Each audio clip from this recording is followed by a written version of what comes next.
नमस्कार दोस्तों, टेक्नीशियन तपन YouTube channel में आप सभी दोस्तों को स्वागत है।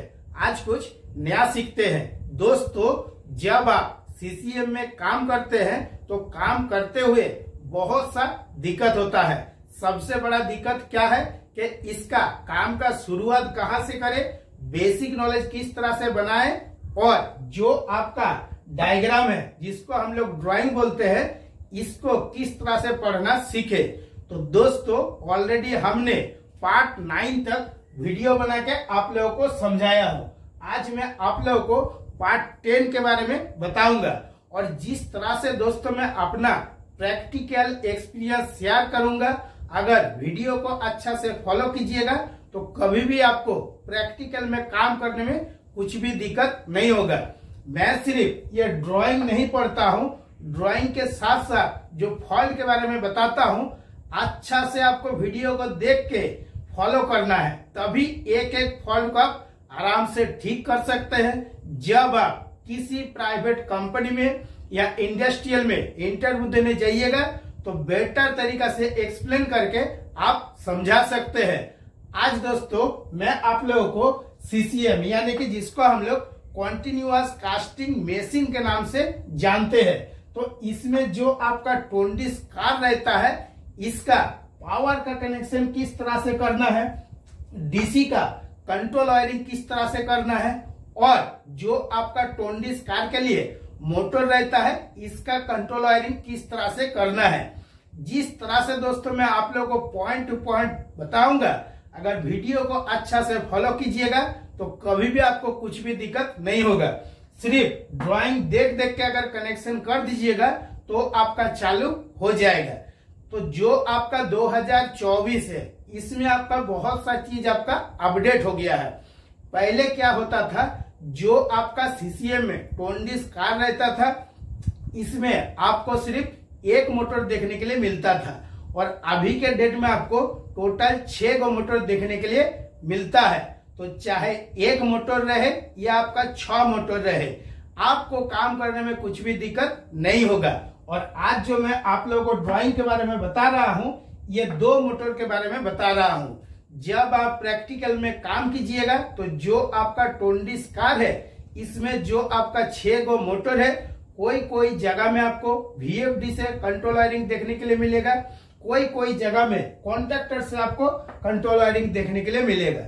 चाहे VFD से रहे या कॉन्टैक्टर से रहे, आपको प्रॉपर तरीका से नॉलेज बना के रखना है, क्योंकि जब आप किसी प्राइवेट कंपनी में या इंडस्ट्रियल में इंटरव्यू देने जाइएगा तो बेटर तरीका से आप समझा सके। तो इसका जो आपका पावर का कनेक्शन है वो किस तरह से करना है, यहाँ पे जितना सारा चीज मैं आप लोगों को दिखा रहा हूँ, एकदम अगर आप मिला के देखिएगा तो सेम टू सेम आपका मैच हो जाएगा। जो आपका टोंडिस कार का मोटर रहता है, इसको हम लोग क्या बोलते हैं, टोंडिस कार लेफ्ट राइट मोटर। और प्रैक्टिकल में आपको क्या देखने के लिए मिलेगा, जो आपका मोटर है ये 7.5 किलोवाट का मोटर है।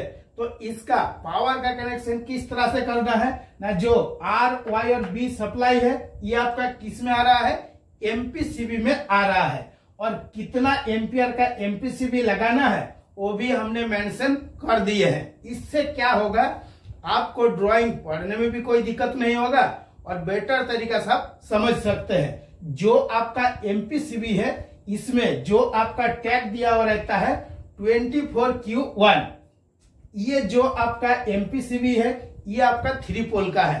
किस तरह से समझ रहे हैं ना, ये जो बीच वाला निशान है, जब हम MPCB को ऑन करेंगे तो एक साथ में तीनों पोल कनेक्ट होगा, यहाँ पे NC बनेगा और जो आपका फेज सप्लाई है वो सीधा आ जाएगा। एक आपका अप के लिए कॉन्टैक्टर है, एक आपका डाउन के लिए कॉन्टैक्टर है। और मैं शुरू में आप लोगों को बताया हूं, ये जो ड्राइंग है ये 2 मोटर के लिए है। इसके बाद जितना सारा आपको ड्राइंग मिलेगा, 4 मोटर का, 6 मोटर का या कोई जगह में 1 मोटर का, हर ड्राइंग बना के और जिस तरह से मैं एक्सप्लेन करके आप लोगों को समझाता हूं, पॉइंट टू पॉइंट समझा दूंगा। कभी भी आपको काम करने में कुछ भी दिक्कत नहीं होगा।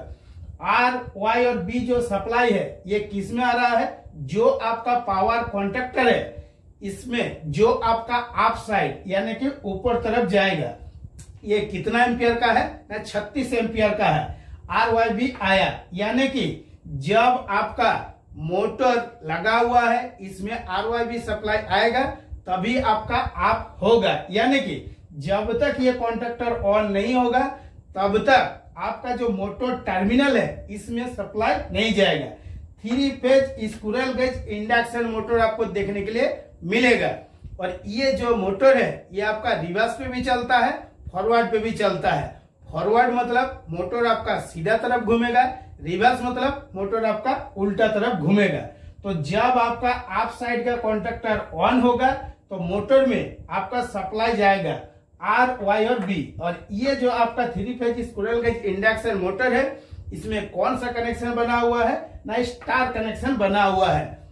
इससे पहले भी बहुत सा फ्रेंड हमसे रिक्वेस्ट किया था कि जो ड्राइंग आप पढ़ते हैं इसमें कंप्लीट एक मोटर का कनेक्शन करके भी दे दीजिएगा, क्योंकि आपका जो ड्राइंग है अच्छा से समझ में भी आता है और साफ सुथरा रहता है। देख देख के जब कनेक्शन करेंगे तो कनेक्शन करने में भी कुछ भी दिक्कत नहीं होगा। इसीलिए दोस्तों हर चीज में मेंशन कर देता हूं। जिस तरह से सभी फ्रेंड रिक्वेस्ट करता है, रिक्वेस्ट देख के ज्यादातर मैं वीडियो बनाता हूं। और आज जो मैं आप लोगों को समझा रहा हूं, जब आप टोंडिस कार वाला स्टार्टर में जाके मिला के देखिएगा तो देखिएगा सेम टू सेम मैच हो जाएगा। अगर ये जो स्टार्टर है ये अगर कॉनकास्ट इंडिया का CCM रहेगा तभी आपका मैच होगा। अगर अदर जैसे इलेक्ट्रोथर्म का भी अभी CCM आ रहा है उस पे भी जाके जब मिला के देखिएगा तो पूरा घुमा फिरा के सिर्फ फेरोल नंबर या कॉन्ट्रैक्टर का नाम चेंज होगा, लेकिन कनेक्शन जो है वो आपका चेंज नहीं होगा। जिस टाइप से मैं बना के आप लोगों को समझा रहा हूं यही सेम टू सेम रहेगा। RY और B जो सप्लाई है ये डाउन वाला कॉन्ट्रैक्टर में भी आया है। तो इस जगह में दोस्तों क्या मैच होता है ना, इससे पहले मैं आप लोगों को जो वीडियो बना के समझाया था कि रिवर्स फॉरवर्ड के स्टार्टर का पावर का कनेक्शन किस तरह से करना है, उससे थोड़ा सा अलग है, क्योंकि यहाँ पे DC का भी कंट्रोलिंग दिया हुआ है और AC का भी कंट्रोलिंग दिया हुआ है। थोड़ा सा ध्यान से आपको कनेक्शन करना है। जब आपका ये डाउन वाला कॉन्ट्रैक्टर ऑन होगा तो RY और B यानी कि ये सप्लाई किस तरह से मोटर का डायरेक्शन को चेंज करेगा ना, R जो है ये B में जा रहा है, Y में आपका कोई भी चेंज नहीं है, और जो ब्लू वाला है ये सीधा R में जा रहा है। यानी कि जो आपका टोंडिस कार का मोटर है एक बार उल्टा तरफ घूमेगा, एक बार मोटर आपका सीधा तरफ घूमेगा। ये जो पावर कनेक्शन है इसको देख के पूरा क्लीन समझ में आ जाता है। इसके बाद जो आपका DC का कनेक्शन है ये किस तरह से करना है। जब आप CCM में काम कीजिएगा तो आपको एक SMPS देखने के लिए मिलेगा।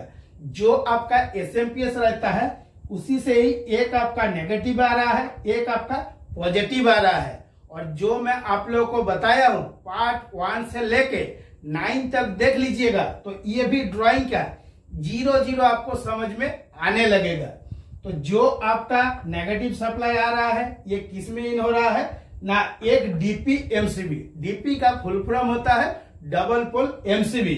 और ये जो बीच वाला निशान है इसका मतलब होता है कि जब आप MCB को ऑन कीजिएगा तो दोनों पोल एक साथ में कनेक्ट होगा और जो आपका सप्लाई है वो आगे आएगा। तो यहाँ से जो नेगेटिव सप्लाई है जब आपका MCB ऑन होगा तो यहाँ पे NC बनेगा, और जो आपका नेगेटिव सप्लाई है सीधा किस में आएगा, जो आपका मोटर है मोटर के पीछे जो आपका ब्रेक लगा हुआ है, कितना वोल्ट का लगा हुआ है ना, 24 वोल्ट का ब्रेक लगा हुआ है। जब तक आपका ये नेगेटिव सप्लाई नहीं आएगा किसी भी हाल में आपका मोटर का पीछे का ब्रेक जो है वो काम नहीं करेगा। तो इस जगह में दोस्तों क्या क्या फॉल्ट देखने के लिए मिलता है इसके बारे में भी थोड़ा सा जानना जरूरी है। जो आपका पावर सर्किट है इसमें आपको प्रैक्टिकल में क्या देखने के लिए मिलेगा ना, कभी कभी आपका कॉन्टैक्टर चिपक जाता है और अगर आप ठीक से मेंटेनेंस नहीं करते हैं तो इसका जो पावर का कनेक्शन किया गया है यानी कि RY और B ये जितना सारा वायर है इसमें कभी अगर मेंटेनेंस ठीक से नहीं कीजिएगा तो केबल जो है वो गर्म होके कट जाता है। कहां से कटता है ना, जहां पे आपका लक्स लगा हुआ रहता है। तो जब भी आप मेंटेनेंस कीजिएगा, कुछ कीजिए या नहीं कीजिए, जितना सारा वायर है इसको दबा के टाइट रखना है। जितना अच्छा से टाइट रखिएगा उतना आपको फॉल्ट कम देखने के लिए मिलेगा। और जब आप मेंटेनेंस कीजिएगा तो कॉन्ट्रैक्टर का जो किट है, एक होता है आपका मूविंग किट, एक होता है आपका फिक्स्ड किट, दोनों को अच्छा से साफ सफाई करके मेंटेनेंस करना है। तो जो कॉन्ट्रैक्टर चिपकने का बीमारी है ये आपको देखने के लिए नहीं मिलेगा। इसीलिए मैं बताया हूँ वीडियो तो काफी लंबा होता है, लेकिन एक एक पॉइंट जो है हमको आप लोगों को बताना पड़ता है, नहीं तो फिर वही कमेंट आ जाएगा कि आपने वीडियो में बहुत कुछ छोड़ दिए हैं और बताए नहीं है। तो नेगेटिव सप्लाई जो है वो सीधा जा रहा है आपका मोटर का जो ब्रेक है ब्रेक में।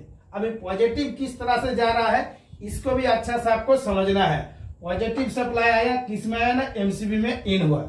एमसीबी जब आपका बंद रहता है तब आपका एनओ रहता है। जब एमसीबी को ऑन कीजिएगा तो यहाँ पे एनसी बनेगा और पॉजिटिव सप्लाई सीधा किस में आएगा ना, 24K1 24K2, यानी कि यहाँ पे क्या मेंशन है 24K और 24K2, यानी कि मैं आप लोग को ऑलरेडी बताया हूँ कि ये जो ड्राइंग है ये दो मोटर के लिए है। तो जो आपका एक मोटर है इसमें किस तरह से पॉजिटिव सप्लाई जाएगा, तो 24K1 जब आपका कॉन्ट्रैक्टर ऑन होगा तो इसका जो एडेंट ब्लॉक है यानी कि जो एनो पॉइंट है ये एनसी बनेगा और फेज सप्लाई सीधा किस में जाएगा, जो मोटर के पीछे में ब्रेक है ब्रेक में जाएगा। तो एक हो गया आपका पॉजिटिव सप्लाई, एक हो गया नेगेटिव सप्लाई। इस जगह पे भी दोस्तों आपको एक ब्रेकडाउन देखने के लिए क्या मिलता है ना, जो आपका कॉन्ट्रैक्टर है इसमें जो एडेंट ब्लॉक लगाते हैं इसको प्रॉपर तरीका से अगर ठीक से नहीं बैठाइएगा तब देखिएगा कभी कभी क्या होगा, ये जो ब्रेक में है ये सप्लाई नहीं जाएगा और कॉन्ट्रैक्टर जो है जब आप टेस्टर से चेक कीजिएगा तो थोड़ा सा टाइट देखने के लिए मिलेगा। और प्रैक्टिकल में कभी कभी ये देखने के लिए मिलेगा कि कॉन्ट्रैक्टर हमारा ठीक से काम नहीं कर रहा है, वो थोड़ा सा चिपक जा रहा है। जब आकर टेस्टर घुसा कर छुड़ा दे रहे हैं तो फिर दोबारा कुछ दिन काम कर रहा है। तो जब भी आप एडेंट ब्लॉक बैठाइएगा, इससे पहले प्रैक्टिकल वीडियो भी डाल के मैं आप लोगों को समझाया हूँ, प्रॉपर तरीका से बैठा के रखना है। क्योंकि सीसीएम में जब आपका कास्टिंग आता है उस टाइम अगर कोई भी चीज मिस होगा तो आपको छोड़ेगा नहीं, और उस कंडीशन में किसी भी हाल में आपको कास्टिंग निकलना है। अगर एक बार कास्टिंग अच्छा से चालू हो गया तो आपको कोई कुछ भी नहीं बोलेगा, और कास्टिंग स्टार्टिंग के टाइम अगर कुछ भी लफड़ा हुआ तो सीधा बोलेगा कि गेट के बाहर जाइए। क्योंकि बहुत सा फ्रेंड जो है वो कॉन्ट्रैक्ट में ड्यूटी करता है और ठेकेदार को बोलने में टाइम नहीं लगता है, और कंपनी से अगर ड्यूटी कर रहे हैं तो जवाबदारी आपका खुद का है। इसलिए जब भी मेंटेनेंस कीजिएगा आपको अच्छा से करना है। तो चाहे आपका 24K1 रहे या 24K2 रहे, दोनों कॉन्ट्रैक्टर में से कोई भी कॉन्ट्रैक्टर ऑन होगा तो मोटर में आपका जो है सप्लाई पॉजिटिव वो पहुंचेगा। इस जगह में और एक ब्रेकडाउन देखने के लिए मिलता है, क्योंकि सीसीएम में क्या होता है गरम गरम लाल लाल ब्लेड निकलता है। इसके वजह से जो वायर रहता है वो कभी कभी गर्म होकर बैठ जाता है या कोई कोई जगह में कट जाता है, या अगर कटा नहीं है वायर तो क्या होता है ब्रेक हो जाता है, यानी कि बीच में से टूट जाता है। तो जब भी इस टाइप का फॉल्ट आए तुरंत आपको क्या करना है, जो आपका मोटर के पीछे में ब्रेक है इसमें जो कनेक्टर दिया हुआ है ये कनेक्टर में आपको चेक कर लेना है कि मोटर अगर बार बार ट्रिप हो रहा है तो ब्रेक में 24 वोल्ट सप्लाई आ रहा है या नहीं आ रहा है। और ये जो ब्रेक में 24 वोल्ट सप्लाई है वो डीसी दिया जाता है, इसीलिए मैं आप लोग अच्छा से बारीकी से समझा रहा हूँ। ये तो सिर्फ मैं एक मोटर के बारे में समझाया हूँ, सेम टू सेम आपके पास जितना मोटर रहे चेक करने का तरीका भी आपका सेम है और काम करने का तरीका भी सेम है और ड्राइंग पढ़ने का तरीका भी आपका बिल्कुल सेम है। इसके बाद आ जाता है कि इस जगह में देखिए ड्राइंग जो है वो काफी बड़ा हो गया है, इसी को थोड़ा सा बारीकी से आपको समझना है। और जिस तरह से मैं बारीकी से लिख दिया हूँ शायद आपके अंदर में कुछ भी डाउट नहीं आएगा, तो इसके लिए थोड़ा सा ध्यान से आपको पढ़ना पड़ेगा और देखना पड़ेगा और मेहनत करना पड़ेगा। मेहनत कीजिएगा तो ऑटोमेटिक इस ड्राइंग आप पढ़ सकते हैं। जो आपका 230 वोल्ट एसी सप्लाई है ये कहां से आ रहा है ना, इससे पहले जो मैं वीडियो बनाया था आप लोगों को ऑलरेडी अपडेट दिया था कि कंट्रोल ट्रांसफार्मर से 230 वोल्ट सप्लाई आ रहा है। किस में आ रहा है ना, एक डबल पोल का जो एमसीबी है इसमें। तो एमसीबी में आया एक फेज और एक न्यूट्रल। तो पहले आप जब भी कंट्रोल वायरिंग कीजिएगा तो सबसे पहले आपको न्यूट्रल सप्लाई का ही कनेक्शन करना है। इस टाइप से अगर करिएगा तो कभी भी आपका कंट्रोल वायरिंग में गलती नहीं होगा। न्यूट्रल सप्लाई आया, एमसीबी में इन हुआ, तो जब आप एमसीबी को ऑन कीजिएगा तो यहाँ पे एनसी बनेगा और सीधा जो न्यूट्रल सप्लाई है ये आपका किस में आएगा, 24K1, 24K3, 24K2, 24K4 और जितना सारा इंडिकेशन लैम्प है इसका X2 का टर्मिनल में और जितना सारा कॉन्ट्रैक्टर है इसका A2 का टर्मिनल में बहुत अच्छा से कस के दबा के टाइट करना है, लूज कनेक्शन नहीं रखना है। जब आप प्रैक्टिकल में अगर इसी का ही कनेक्शन आप करते हैं और दबा के टाइट करके नहीं रखते हैं तो बाद में आप खुद कॉन्फ्यूजन में आ जाइएगा कि हमने जो कंट्रोल वायरिंग किए है इसमें गलती कहाँ की है। अब इतना सारा जो वायर है जब आप चेक करिएगा तो आपको क्या लगेगा, ये जो ड्राइंग है ये गलत है, यही जो डाउट है एक मन में आ जाता है। इसीलिए मैं आप लोगों को एक एक पॉइंट बता दे रहा हूं। अभी फेज का कनेक्शन किस तरह से करना है ना, फेज सप्लाई आया, एमसीबी में इन हुआ, यहाँ से आउट होने के बाद सीधा आ गया है किसमें ना, एमपीसीबी में।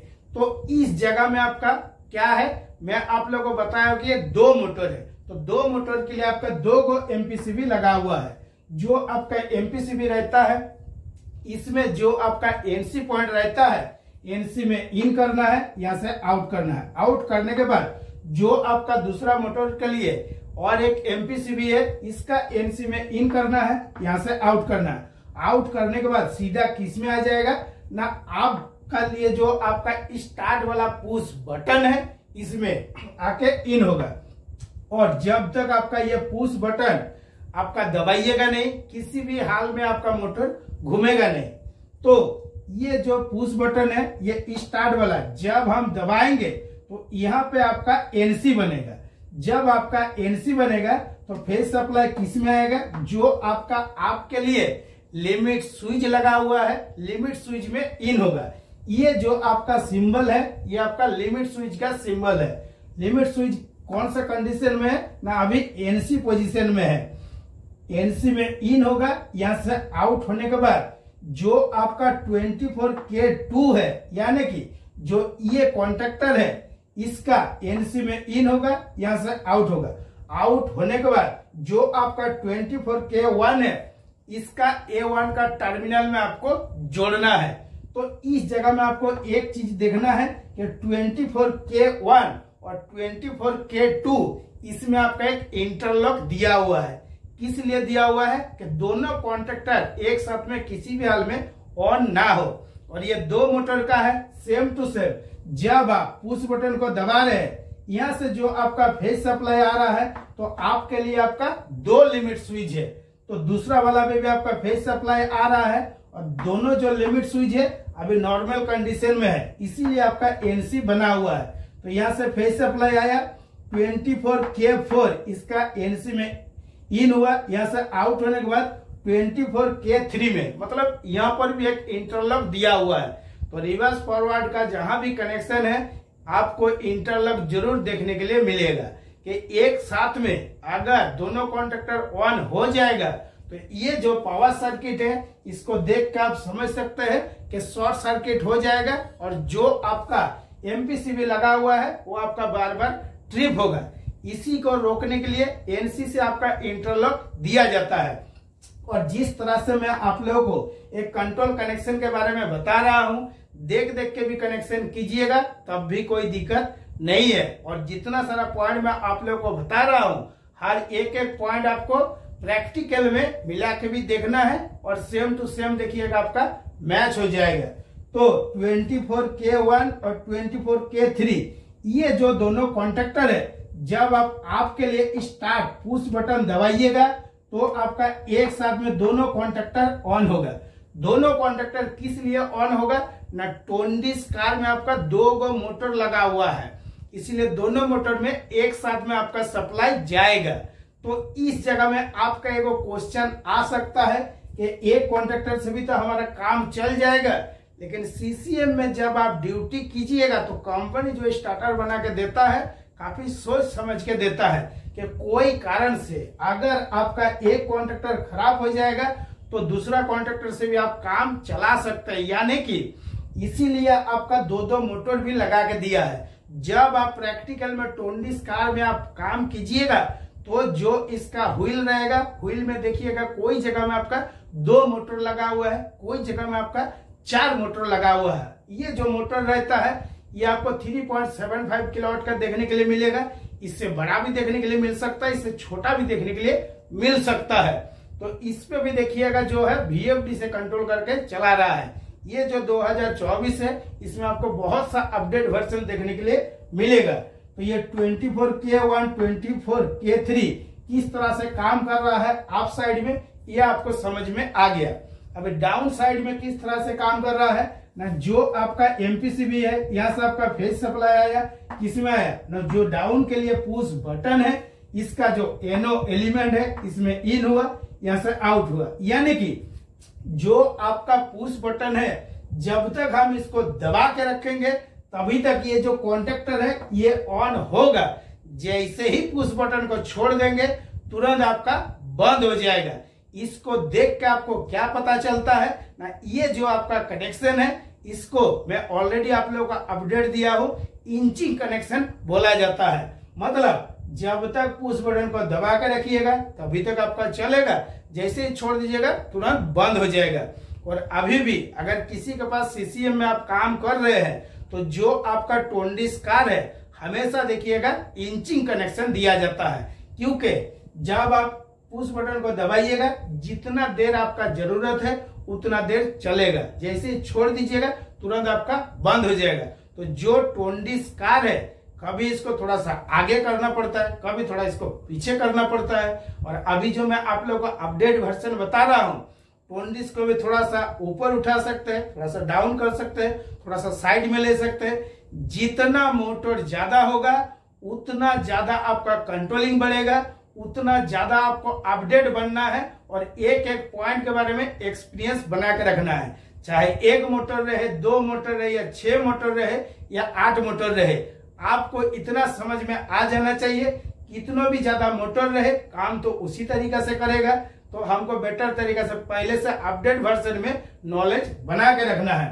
तो ये जो डाउन है जिस तरह से आपका अप साइड काम कर रहा है, दोनों का जो कनेक्शन है बिल्कुल सेम है, यहाँ पे कुछ भी आपका चेंज नहीं है। जब आप पुश बटन को दबाइएगा तो यहाँ पे आपका NC बनेगा, फेज सप्लाई सीधा जो डाउन वाला लिमिट स्विच है इसका NC में इन होगा, यहाँ से आउट होगा, आउट होने के बाद 24K1 इसका NC में इन होगा, यहाँ से आउट होने के बाद 24K2 इसका जो A1 का टर्मिनल है इसमें सप्लाई आपका आ जाएगा। जब तक आप पुश बटन को दबा के रखिएगा तो 24K2 24K4 दोनों कॉन्टैक्टर जो है वो एक साथ में ऑन होगा। तो अभी आपको अगर वीडियो को पूरा देखे हैं तो आपको लगेगा कि ये जो ड्राइंग है ये कुछ ज्यादा क्रिटिकल नहीं है। सिर्फ इसमें पावर कनेक्शन, 24 वोल्ट का कनेक्शन और जो कंट्रोल कनेक्शन है एक साथ में बना हुआ है, इसीलिए ड्राइंग जो है वो काफी बड़ा दिख रहा है। लेकिन बारीकी से जब स्टेप बाय स्टेप इसको पढ़ेंगे तो एक एक चीज जो है वो बारीकी से समझ में आएगा। अभी जो आपका इंडिकेटर लैम्प है of, up, down, trip trip trip trip 2 गो क्यों है, यानी कि 2 मोटर है इसीलिए आपका 2 गो ट्रिप इंडिकेशन लगेगा। कि कौन सा मोटर ट्रिप हो रहा है किस तरह से कंफर्म करिएगा। यहाँ पे दिया हुआ है 1 नंबर मोटर, 2 नंबर मोटर, तो इसको आराम से आप देख के बोल सकते हैं कि 1 नंबर मोटर ट्रिप हुआ है या 2 नंबर मोटर ट्रिप हुआ है। यहाँ से आपका फेज सप्लाई सीधा आ रहा है, कहाँ से आ रहा है ना, जो आपका MCB है इसका आउटपुट से। तो पहले किस में घुस रहा है 24K1 इसका NC में इन हुआ, यहाँ से फिर आउट हुआ, आउट होने के बाद 24K2 24K3 20K4 जितना सारा NC पॉइंट है चारों कॉन्ट्रैक्टर का, इससे इन और आउट करके सीधा जो ऑफ इंडिकेशन है इसका X1 का टर्मिनल में आया है।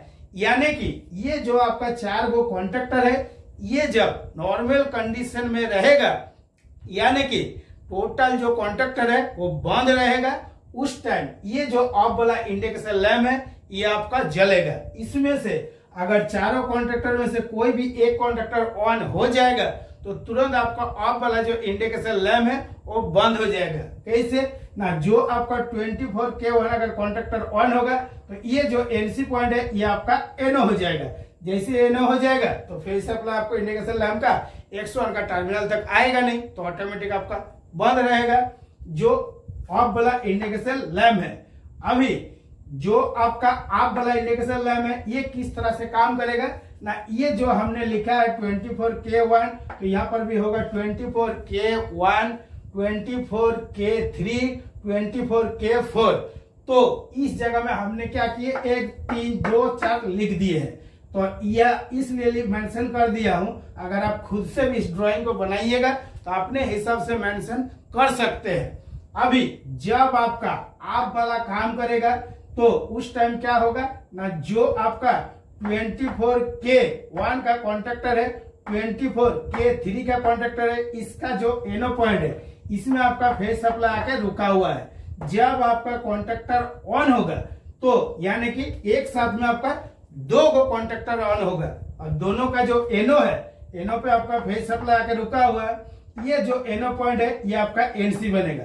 एनसी बनेगा और सीधा जो फेज सप्लाई है जो आप वाला इंडिकेशन लैम्प है इसका 101 का टर्मिनल तक पहुंच जाएगा और ऑटोमेटिकली ये जो आप वाला इंडिकेशन लैम्प है वो आपका जल जाएगा।